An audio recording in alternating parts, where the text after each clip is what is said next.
سلام تغتاتلت مدب أسنا زخب كتما لندن بعد إنجليز داتا دالو زبتصحكم زلو مدبنا مدب إيرتراويانيو أبز مدب زين عنان إيرتراويان زملكت كل نجارات ندال علنا نواقع له نما يتقلو حسابنا نفس سلو مدبنا يو نإيرتراويان زملكت وإيرتراويان زملكت وقداتنا العلل قدايو أعيشونا علو ناخذ شعلو مون قاشالني قاشاي إيرتراوي أيكونن سومالي يو قم بزعوا سومالياوي بزعبا إيرتران بزعبا إيرتراويان بزح دفلتن بزح تقدسو زلوون ملأختن إيرتراويان ون زلو سابيو بزح ون تمكروتات اللو أبتي زوبانا أبتي زوبا كأن أفريقيا the Horn of Africa مالتيو so تي زربانا بإنجليش يخخون كلن بزوالة إنجليش سلازي كلهم يغريتا كلهم نختكتاتلو بزي قدس من قد خنا قربو إنا سناي مكتتال قاشاي المفلات ساكل أتو روبلي فايزال روبلي أتو فايزال روبلي أب لوس أنجلس يدقمت أبو عبتران قدن دلو سبي أبتي من حدارنا كتما لوس أنجلس كوينون أبتنا هورن أوف أفريكا جورنال بزعبا كأدنا أفريكا بزعبا زوبانا بزوح نقرات الصحافة الجورنال أبو خاني كابتوم أكايتي بورد نايتوم إديتر بورد أوف إديترز أبو أبالي نوح كزي إكستايز ولا أبو استواسئ والدعمي كبرتي سمعني.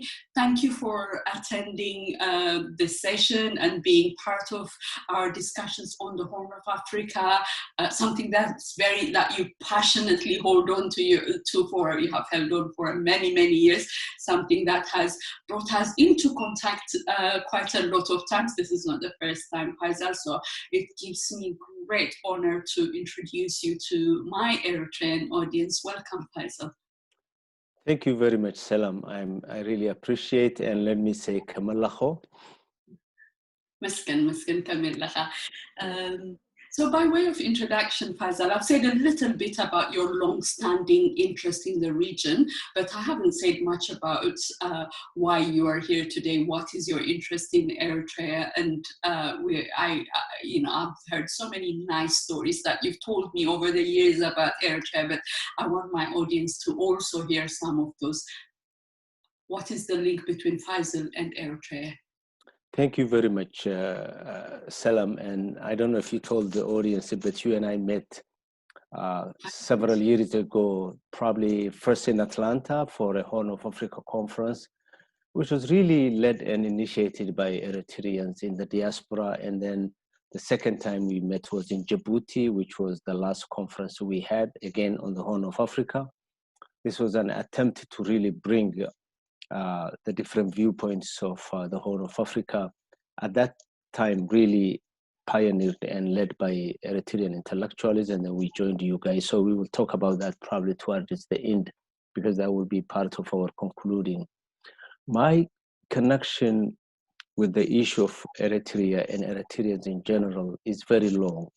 So I don't know how much people know, but Isman Salah Sabi, who started the Eritrean struggle officially in the 1960s, started in Addis by organizing what was called at the time Muslim Student Association. And the people that he reached out at that time included my uncle, my maternal uncle, who is now in his late 80s, who lives in Jigjiga. And that was Isman Salah Sabi, his really pioneer to deal with the Ethiopian empire from a different angle. And at that time, Eritrea was, robbed, and the emperor literally forcefully integrated the Eritrean nation that was independent after the Second World War into Ethiopia. After that, Barakat Abdesselassie, whom Eritreans know very well, was the governor of Harar in 1963, and some of my family members were there. As you know, the Eritrean struggle is probably the first parallel struggle, armed struggle that started in the Horn of Africa, along with the Somali struggle in the Somali-Ethiopian portion, which is where I was born.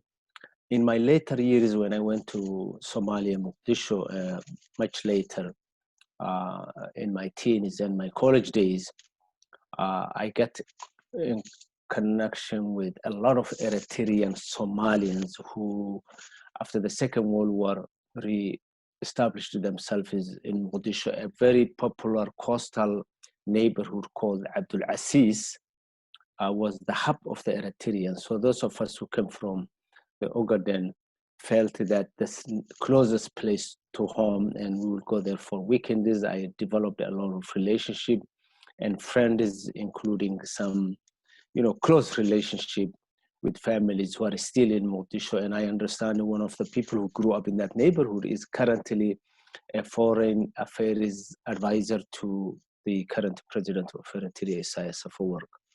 So I grew up at a time when the Arabic media in Cairo, Al-Ahram, to which my dad used to listen quite a lot in the evening, used to talk about the Eritrean movement and Eritrean struggle at the time. And then in the 70s, I was just a teenager who grew up knowing that Eritrea was really challenging the colonial empire of Ethiopia. And then actually it was an honor as a Somali to know that Eritrean intellectuals framed the debate as to the issue of what was a feudal conquering of some southern Ethiopians versus the colonial part. So Somalis and Eritreans were always described as colonial question within the Ethiopian empire. So with that, through the years, I have, maintained contact, particularly developed some intellectual friendship with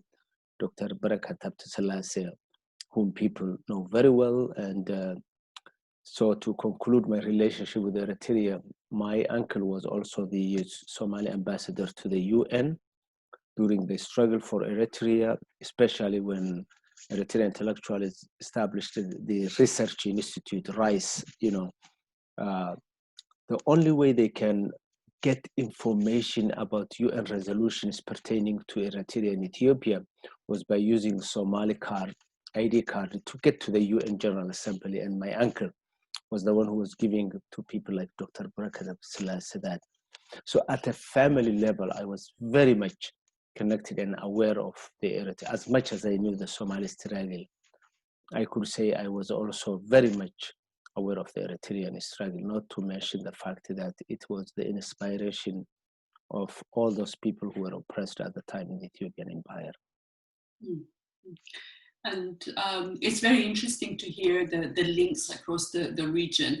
Also, what currently kind of inspires me to do these interviews and to talk to different people from across the region is the fact that the issues never went away. The issues are still with us. The issues of domination, the issues of self-expression, self-determination, the issues of equal stakeholdership. These are still the struggles that are very much still going on, and this is the roots of our struggle, and hence we need to revisit that era and learn and think of the ideas and the ideals that were driving that very arduous struggle that was the Eritrean struggle for independence, which is claimed to be fought against all odds, and you yourself have on many occasions called it an exemplary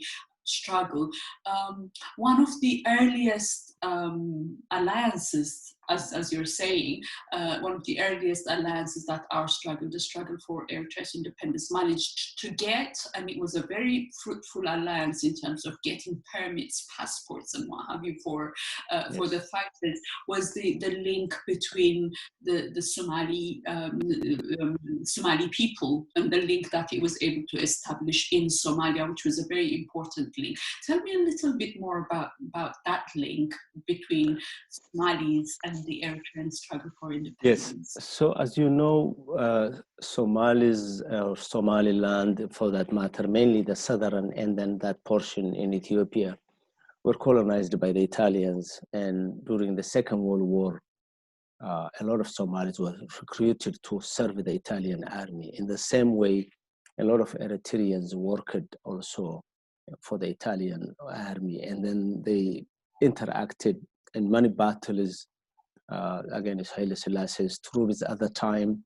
And that the goal, from what I, heard people narrating, especially from the Somali side, was not really anything but to weaken the colonial structure of Ethiopia. So it was that idea of anybody who is fighting against Ethiopia was my friend kind of thing. After that, I think the Eritrean struggle in the Horn of Africa became, see, with the Somalis, they started around the same time in the 60s, but the Somali struggle had a halt. After 1964, when Somalia was attacked by the Ethiopian troops, and at the time Somalia had only about 3,000 not well-trained army, and most of them police and finance, what we call finance. Ethiopia, just literally almost tried to railroad. So the struggle of 1963-64 on the Somali side stopped. With the Eritrean, that's when the movement is really becoming a grassroots. So Somalis didn't follow the route that Eritreans followed, which was to establish the struggle from bottom up. Somalis wanted to lean more on the Somalia side, and when the war ended between Somalia and Ethiopia, ours died. With the Eritrean struggle developing daily, and then EPLF coming into the scene in the 1960s, 1969 and after, the only thing that people looked up to as the method of struggle to liberate themselves from under, the colonial system that they were, was Eritrean. As a child, I remember the first Ethiopian Airlines downed in Eritrea was, I think, 71, something like that. And as elementary kids, we were forced to come and march in the cities to say down Eritrea, down Syria, and that's the connection. Apparently, it was told that Syria was arming the Eritrean struggle. As we, developed and grew through time and age, and with Marxism coming into the, into the scene, it was really for us, because there was no Somali armed movement or party at that time. The only people where we were taking our cues from as to how to fight for your rights and all that was from the Eritrean struggle. So we regularly really followed the Eritrean struggle, the nuances, the difference between EPLF and ELF, the difference between EPLF and EPLF, ELF. It was just like, it was our own struggle. And then after I grew up, anytime, and I was in Somalia, Mogadishu, anytime an Eritrean delegation comes to Somalia to meet Somalis who come from the Ethiopian side, we will get together and try to meet that delegation to just brainstorm. Met a lot of them, people like Mohammed Siad Barre, Ramadan in Mogadishu, and the affinity, the relationship, to be honest with you, was just like they were our big brothers. I cannot even explain in words, because when people struggle marries to each other, the names and the cultural differences and the geographic separation becomes meaningless. Somalia really helped the Eritrean struggle, beyond giving them diplomatic passport, not even normal passport, but to the leaders diplomatic passport, so that they will have easy movement around. But in terms of arming and giving them moral, material, and logistical support, including a very highly sophisticated Russian manufactured light armors that can be used like a nation fighting another nation. So Eritrea had the opportunity to carry the main part of its struggle when it had a very good friend, Somalia, and for that matter, countries like Egypt and in the Middle East. So Eritrean struggle fashioned the way the Horn of Africa's political dispensation took place in the 1960s, 70s, and 80s up to the independence. And I guess there was a lot also to follow, because it was the era of debates, it was the era of writing, it was the era of analyzing and trying to establish an identity for a movement based in Marxism and all the ideological leads, but also fashion it in a real, make it organic to the region. And do you remember some of the writings and the writers? Absolutely. Let me jump in. So with the Somalis, because of our intellectuals who were at the same age with President Isaias, left Ethiopia and went to Somalia and mixed with Somalia, became generals and what have you. So we didn't have that advantage where our elders were either in the jungle fighting and participating in the Ethiopian debate, or with us in Jigjiga and Deredawa and Harar. So the only people that can make interpretation for us from the point of view of the oppressed nations and nationalities in the greater scheme of the Ethiopian debate was the Eritrean viewpoint. So when the national question is discussed, we will always be attracted to and look for how Eritrean intellectuals are reading.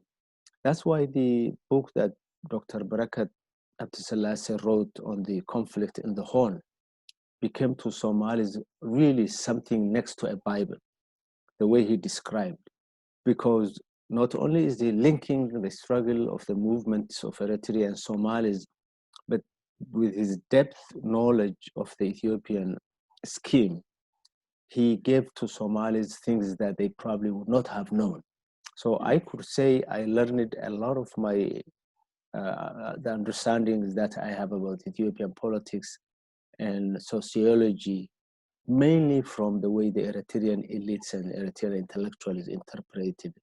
And I mean, when the debates of Wesley, I don't know if you remember, between the EPRP and the Sony and EPLF, there used to be this very, very heated discussions and debates, and people like us who were just coming to learn how to read English, and for that matter, it was just an opportunity time for us to see that we were in the middle of that debate. And they had very heavy, sophisticated Marxist type intellectuals who could compete and be compared with, any one of those. So they were our frame of reference to frame the issue.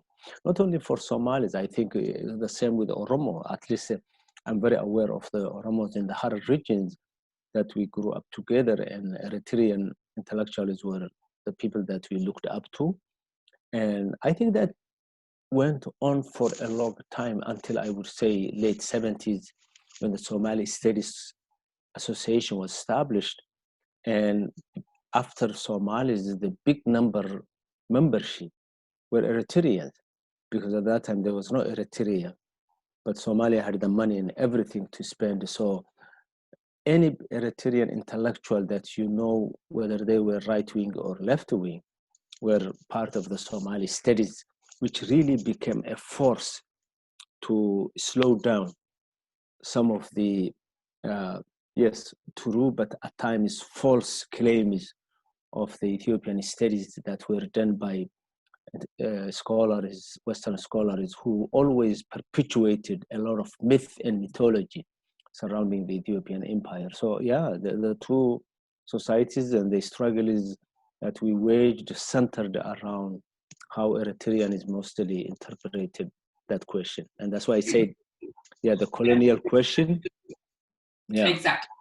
That's why I said circumstances where a very close, it wasn't a classic Western colonizer. It was a local, almost an unexpected form of colonization. But to frame that, to take the intellectual understanding from maybe the West, and where it was from that frame, and reframe it for our context with something that takes quite a lot of intellectual prowess.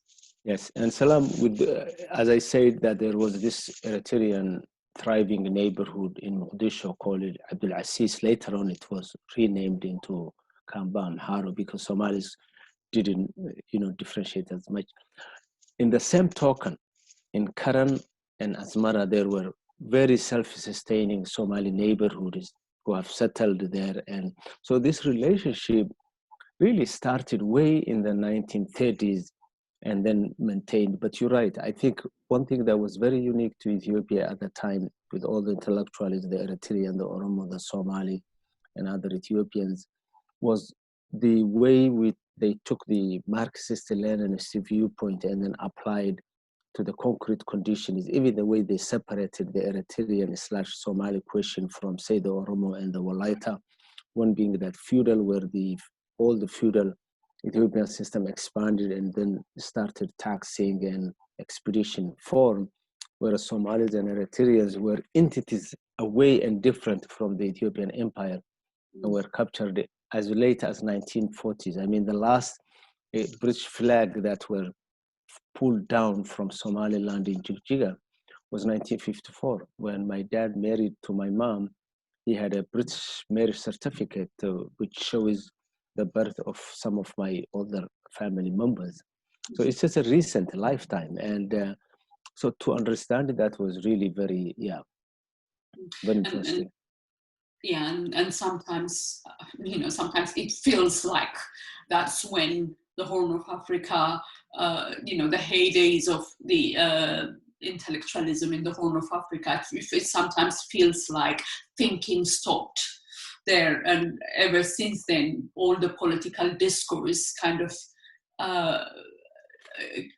goes back to that thinking, and we haven't been able to move on the discussions. Yes, and I think that's where it comes, the issue of digging deep into who, maybe we'll talk about who went astray, who left the struggle.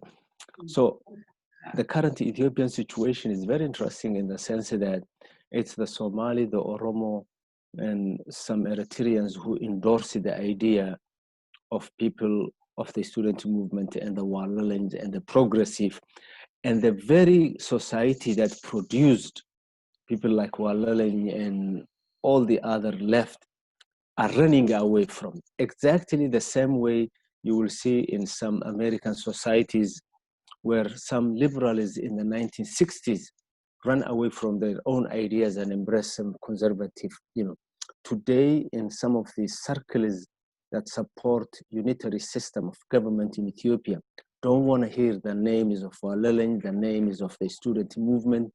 They struggle when EPLF and EPRP and all these people and TPLF were struggling for the liberation of the people in the Horn of Africa. They don't want to hear that. So in a way, the Amara intellectuals dropped the ball. And I think if you look at the current formation of dictatorial governments, and we'll probably talk about that, their support base is not Eritrean masses or not Eritrean intellectuals, it's not Somali intellectuals, it's not Oromo intellectuals, and so on and so forth. It is the left Amara who left the struggle, who just confined their intellectual discourse on the preservation and continuation of the empire, period. No other ideology. There's no social, political, economic, even gender issue. They don't care about that. All they care, the so-called undernet forces, the only thing that they care in the Horn of Africa today is preservation of the empire. At what cost? When you ask them, there's no answer. That's sad. Yeah, that's something very interesting, and that's developing in the Horn, which is something that we will need to go back to in this discussion, but it's something that we really need to keep going back to and understanding it for what it is, because kind of unity and this romanticizing of some idealized past is something reactionaries use quite a lot to get and in this era of populism, it's quite dangerous. So that seems to be what's going on in Ethiopia, and we shall look at it. But taking you back to Eritrea, that exemplary struggle that you talk about, that defined also the struggle of the Horn. Many nationalities in the region, ended in 1991-93 with the referendum for the independence of Eritrea, and Eritrea was independent. The dream was realized. The struggle was vindicated, but the nation Eritrea, the state of Eritrea currently is nothing to be envied. I say that as an Eritrean because of the refugee crisis that we've got, because of the prisoners that we've got, the prison population, because of the indefinite national service that we've got. We've become the poster child of a dictatorial rule of the worst type in the world.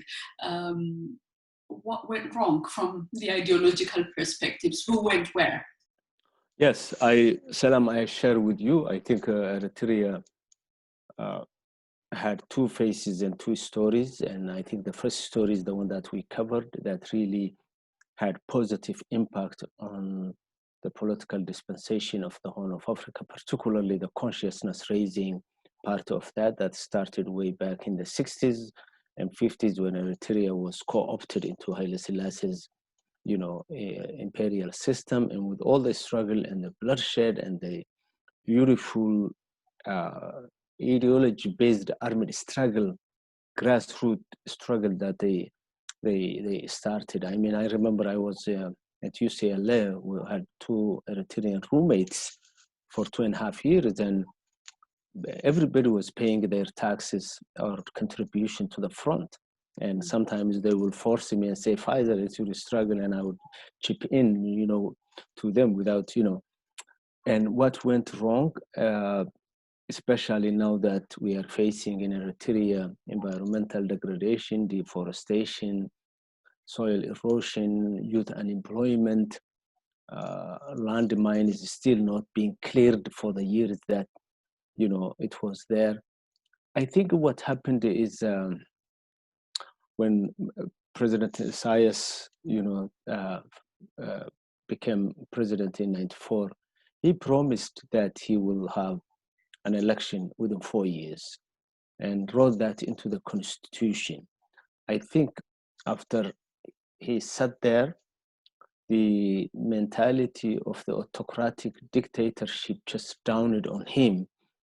Just if you listen to Trump speaking to the Americans with all the minds and, energy that this country has, you'll see Trump saying that it's only him who can solve America's problem, despite that he's the least educated.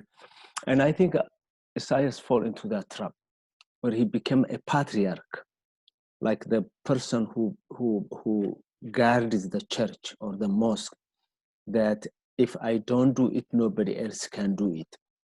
Power love, power hungry, the fact that he believes that the struggle is his child, and he became what some authors call personal rule in Black Africa. He just became, he couldn't differentiate between Eritrea and Isaias. To him, Isaias is Eritrea and Eritrea is Isaias. And I think that dictatorship that he established pulled Eritrea back to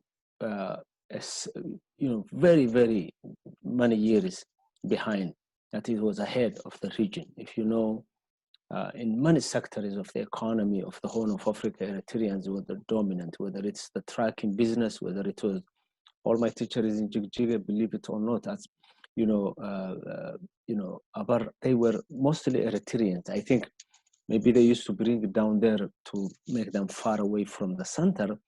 But even with the Gomis, I mean, you could feel the Eritrean energy in the Horn of Africa, even when they didn't have the independence. And now with the independence and all that, Isaias literally made Eritrea a small geography that's shut down, closed, not North Korea, but something akin to North Korea.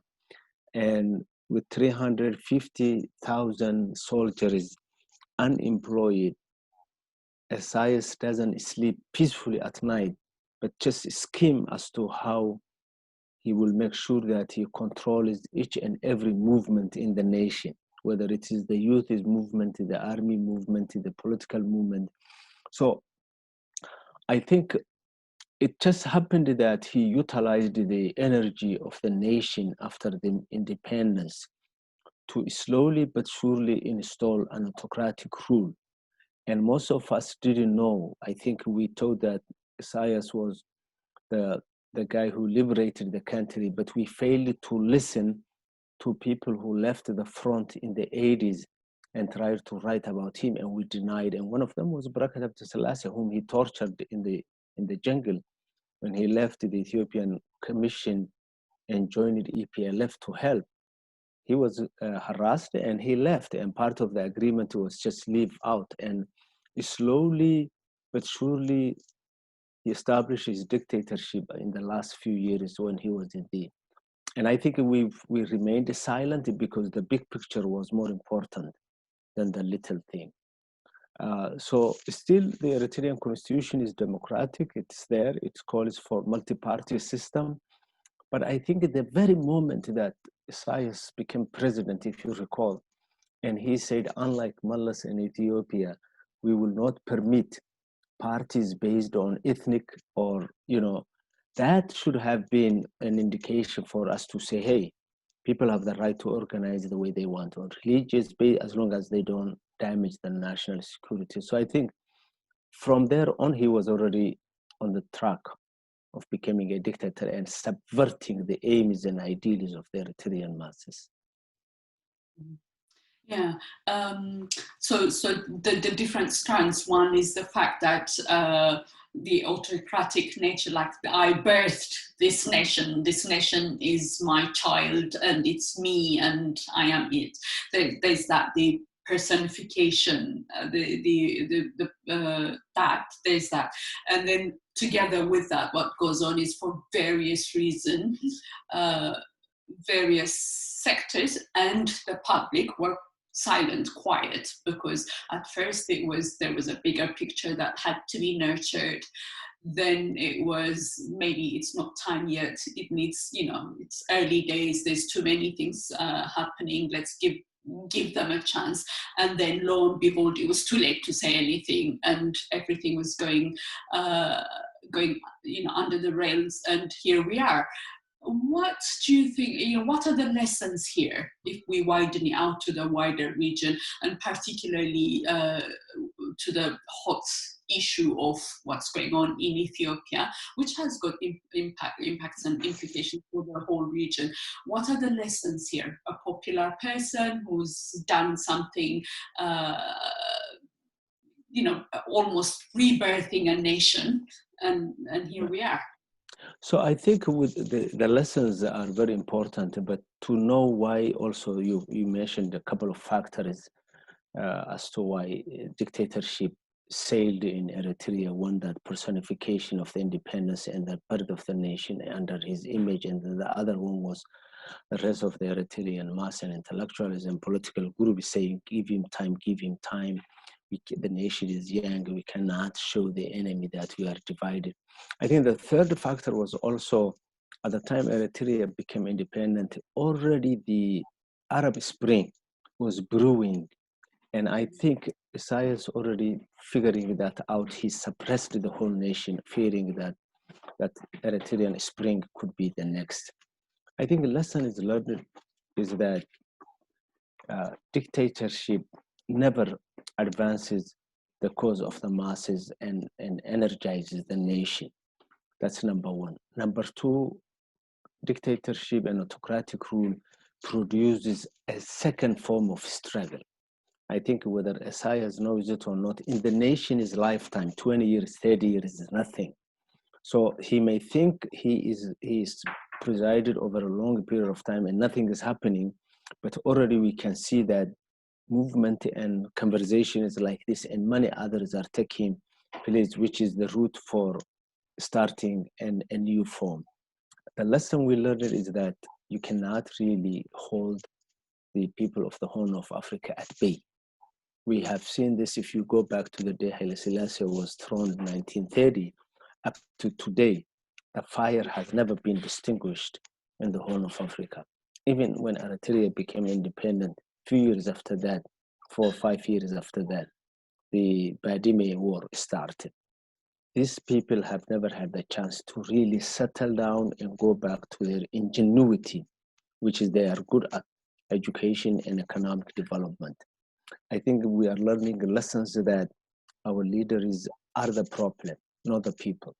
The Horn of Africa people can easily integrate each other like you and I are, but we have leaders who are not enlightened, who are not yet ready.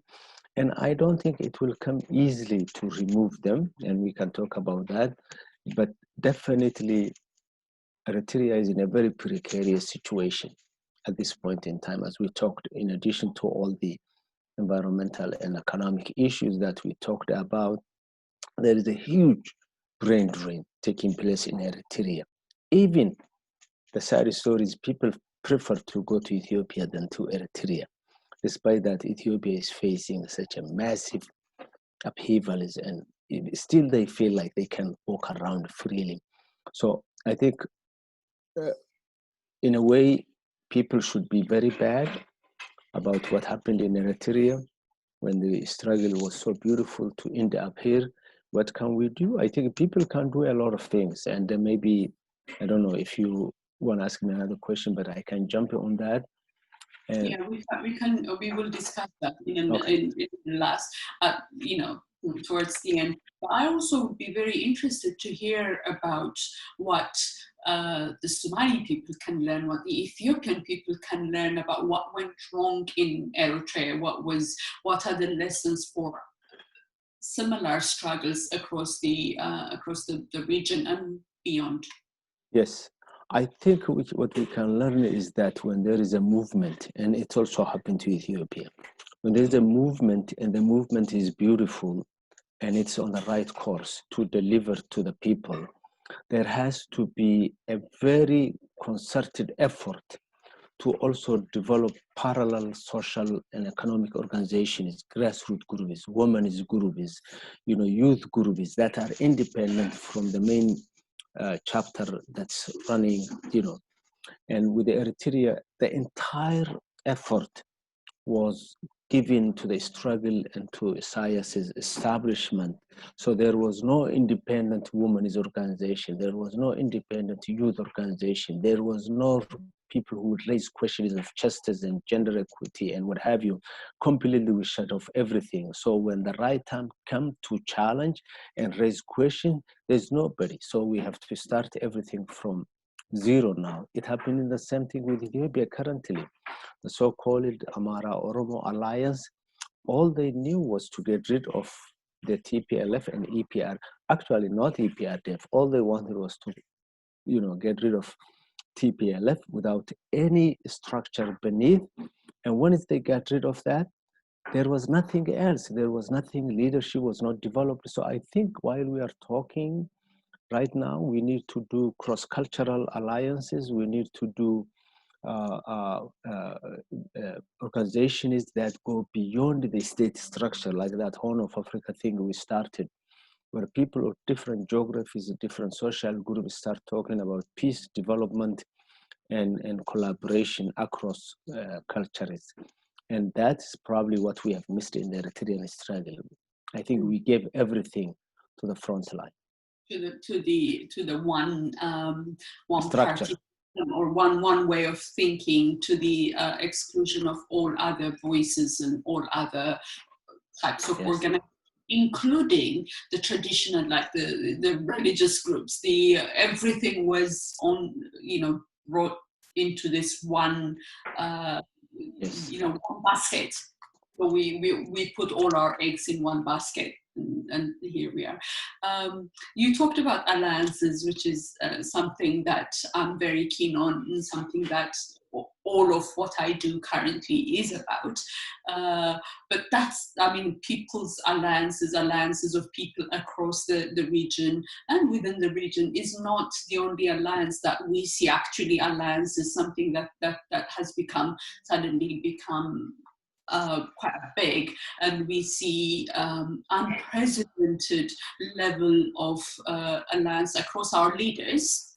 Perhaps the last similar alliance that we saw in the Horn of Africa was perhaps between Meles and Isaias in the early days of independence, but now we see regularly Isaias and Abiy and Formaggio, and all three of them together.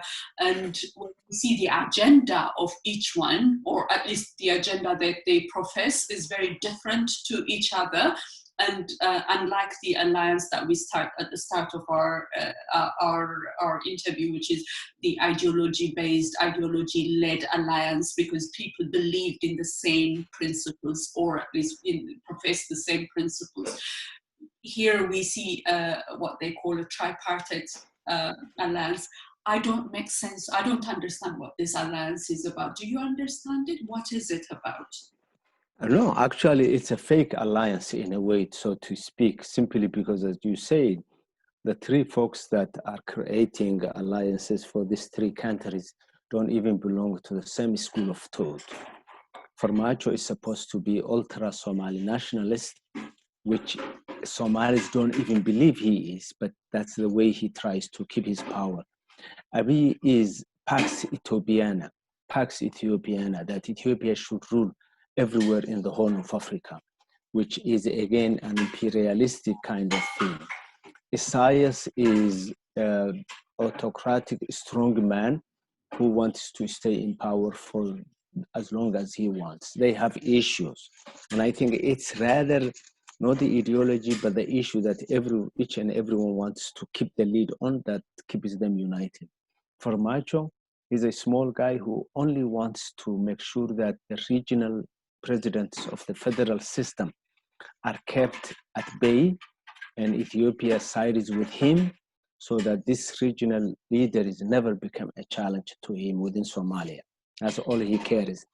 And if need be, he can utilize the Eritrean and Ethiopian paratroopers to try to suffocate the people. And he already tried to bring Eritrean and Ethiopian soldiers to a port city and region called Kismayo, as you know, and that didn't work. So that's his small a.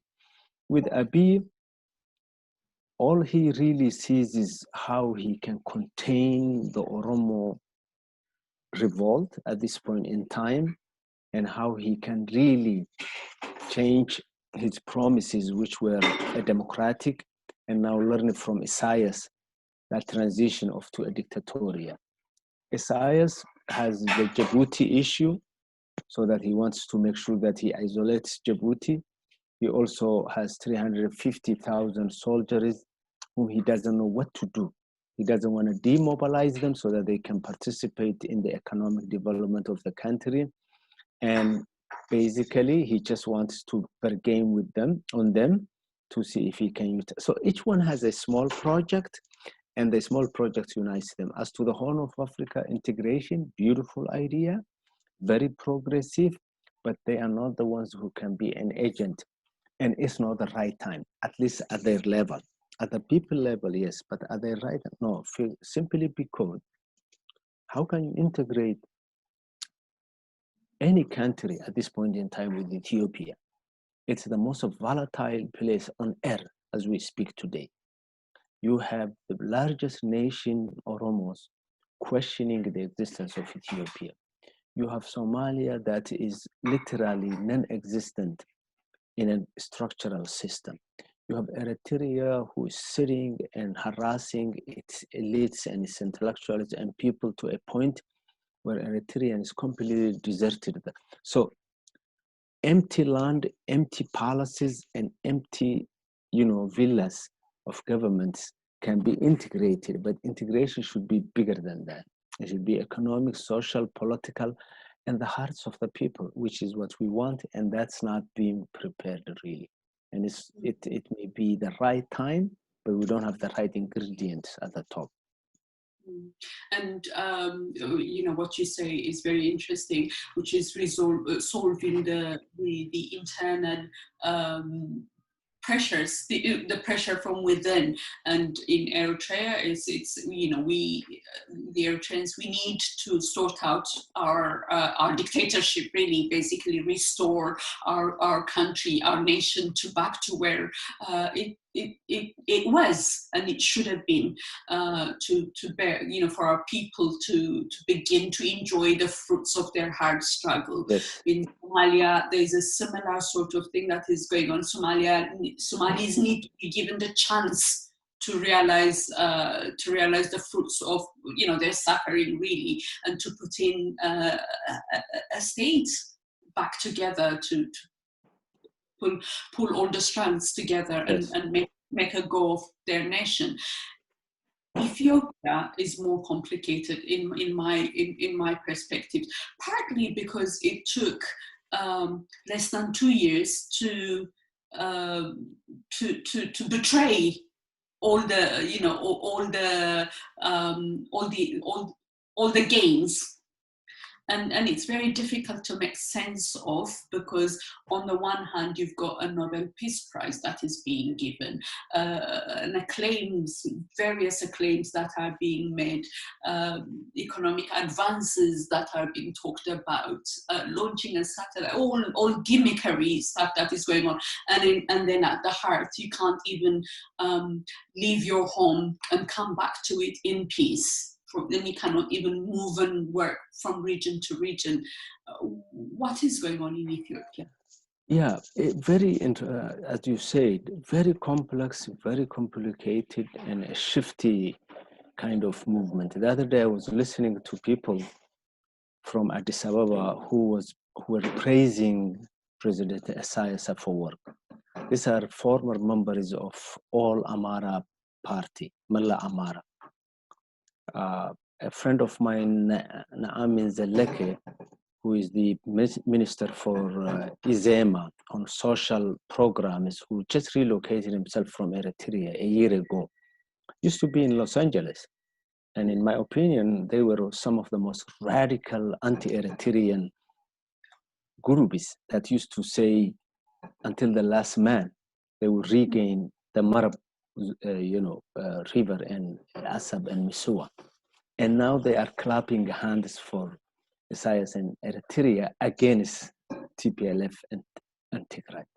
That tells you that these people don't have any ideology, they don't have any long-term vision. All they have is to beat their enemy at that particular time. Ethiopia really is the last empire in the Horn of Africa, and for that matter in Africa, and one of the very few, if not the second only empire surviving in the world that has a long history. One, I think the Horn of Africa needs to see a reformed Ethiopia, no matter what. If we want peace in the Horn of Africa, Ethiopia needs to change its shape.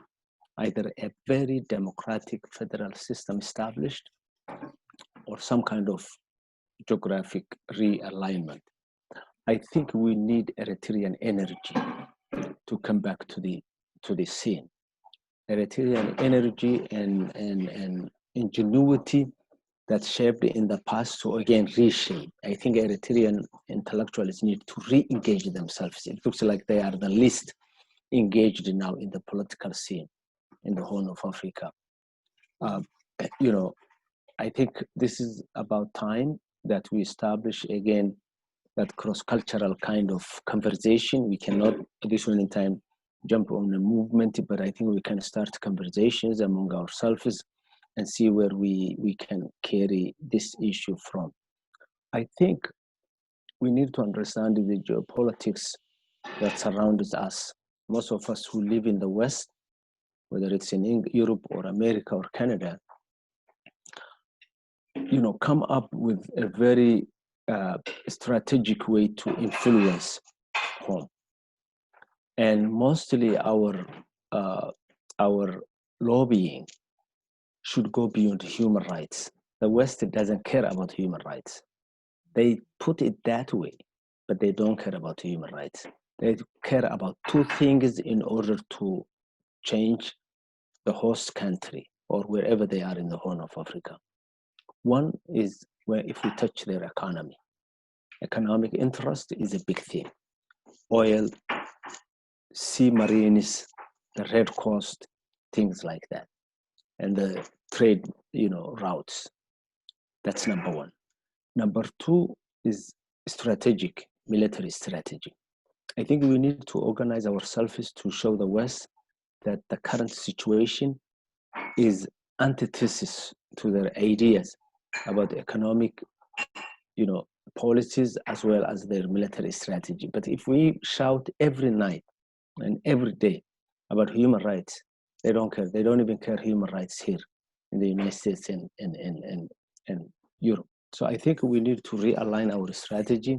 We need to be coming together and establish that cross-cultural conversations and see what we can come up with. I think the young generation needs to exchange views like you guys do, I'm sure, and then embark on that course. But I guess what will help in that discussion and in that understanding is, and you kept touching on it, is the realization, the understanding of what it is that is going on. Because in this era of social media, immediate gratification, image is quite important, isn't it? And to the young people, be it here in diaspora or inside the country, hope is very important. So there is nothing better than seeing three leaders holding hands and waving in the air. It's really uncomfortable to talk about the other side to that, and so that's why we need to give voice to the struggle of the Oromo people, to the situation of the Eritrean youth, to the these are the regional dynamics that will hold the horn back. And to move it forward is to understand why the Oromos are angry, why the Eritreans are fleeing their land en masse like this.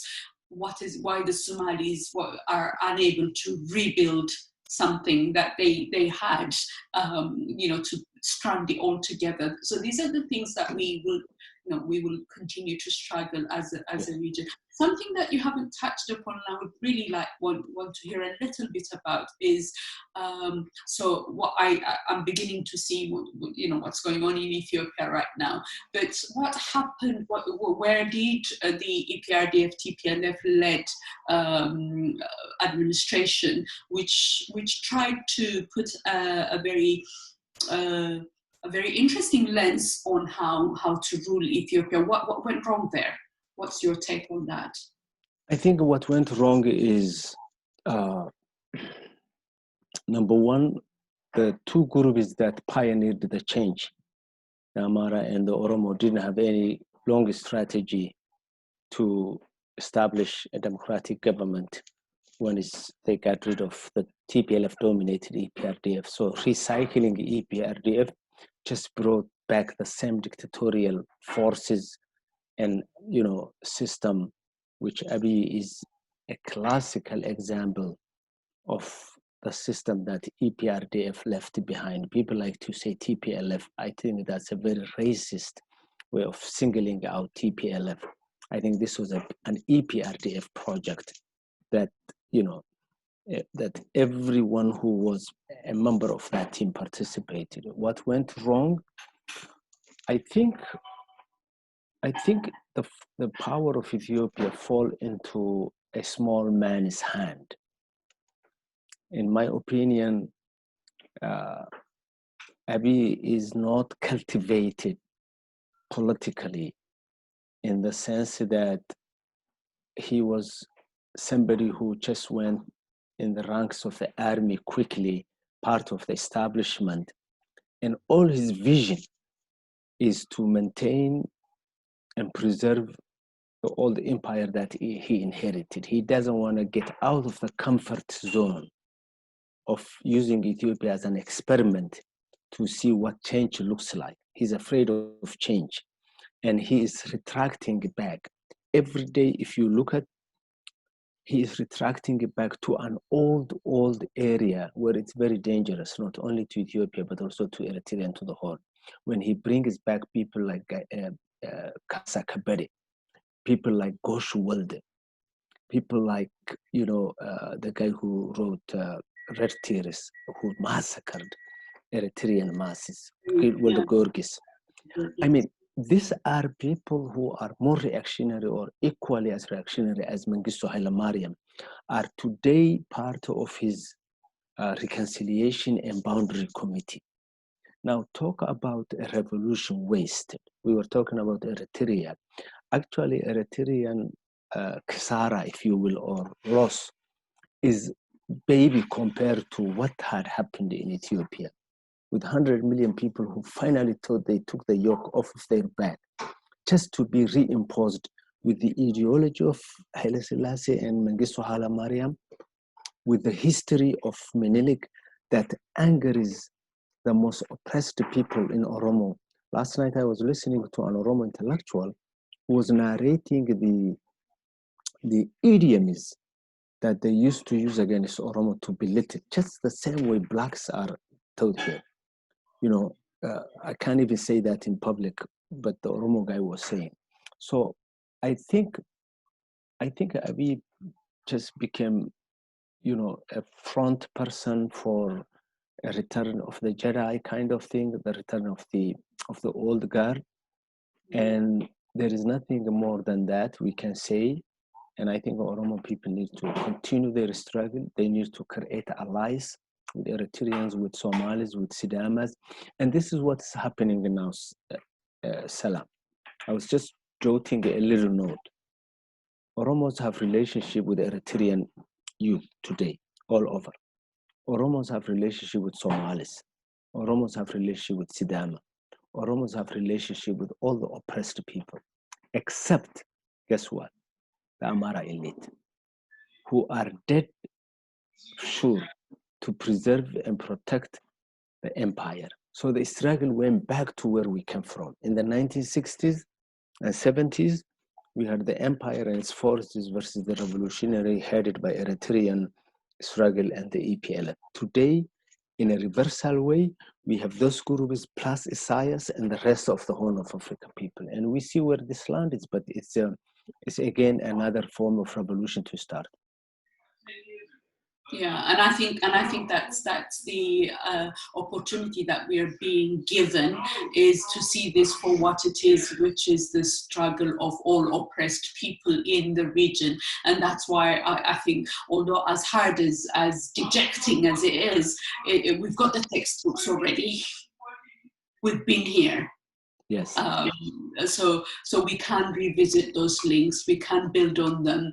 This is something that we will continue to talk about, Fisal. And I'm going to give you the last word on this to tell us a little bit about what should come next, particularly for my Eritrean audience. Also, any messages that you may have for them.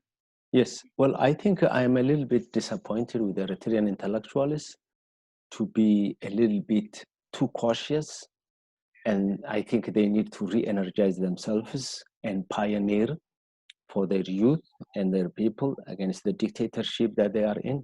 I know the system in Eritrea is very rigid and difficult, and Isaias utilizes draconian measures against families who are left behind. But again, the Horn of Africa struggle cannot bear fruit though the Eritrean intellectual is taking a role model that they always had. So I'm begging them to re-engage the rest of the Horn of Africa people. I think Eritrean people should really realize that a day is breaking. Isaias is aging, he has healthy issues, his time is very limited. So the debate should be what next? And I think at this time, they should learn the lessons from what had happened during the struggle and then start genuine discourse as to the transition. And that transition should not only be focused on Eritrea.